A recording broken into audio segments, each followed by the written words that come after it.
Staff photographer శ్రీకృష్ణపై జరిగిన దాడిని పలువురు తీవ్రంగా ఖండించారు. విధి నిర్వహణలో ఉన్న ఫోటోగ్రాఫర్పై వైసీపీ మూకలు దాడి చేయడం ఏంటని అన్నారు. విజయవాడ టీడీపీ పార్లమెంటరీ పార్టీ అధ్యక్షుడు మాజీ మంత్రి నెట్టెం రఘురాం దాడి దృశ్యాలను సెల్ ఫోన్లో చూపించారు.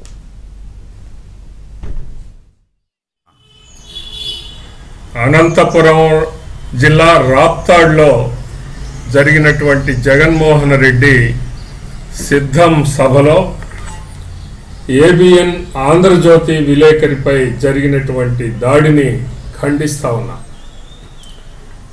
జగన్మోహన్ రెడ్డి, నీవు నీ రౌడీ గ్యాంగ్కి ఏమైనా బుద్ధి ఉందా? ఈ రకంగా వార్తలు కవర్ చేసేటటువంటి విలేకరుల మీద ఉసిగొలిపి ఈ రకంగా నీ కార్యకర్తలు నీ గూండాలు దాడి చేయటం అనేది సబబేనా? ఎక్కడైనా ఇలాంటిది జరుగుతుందా?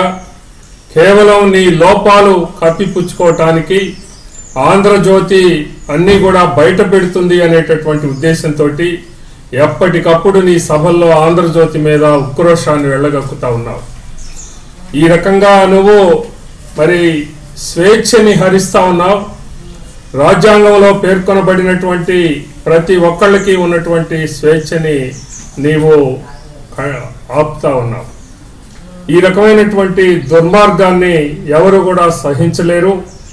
నీవు పదే పదే అన్ని సభల్లో కూడా ఆంధ్రజ్యోతి మీద నీ అక్కస్సుని వెళ్ళగక్కుతున్నారు. ప్రజలందరూ కూడా వెళ్ళగక్కుతూ ఉన్నటువంటి తీరుని ప్రజలందరూ కూడా మరి చూస్తూ ఉన్నారు. నీకు టైం మూడింది, దగ్గరికి వస్తున్నాయి రోజులు.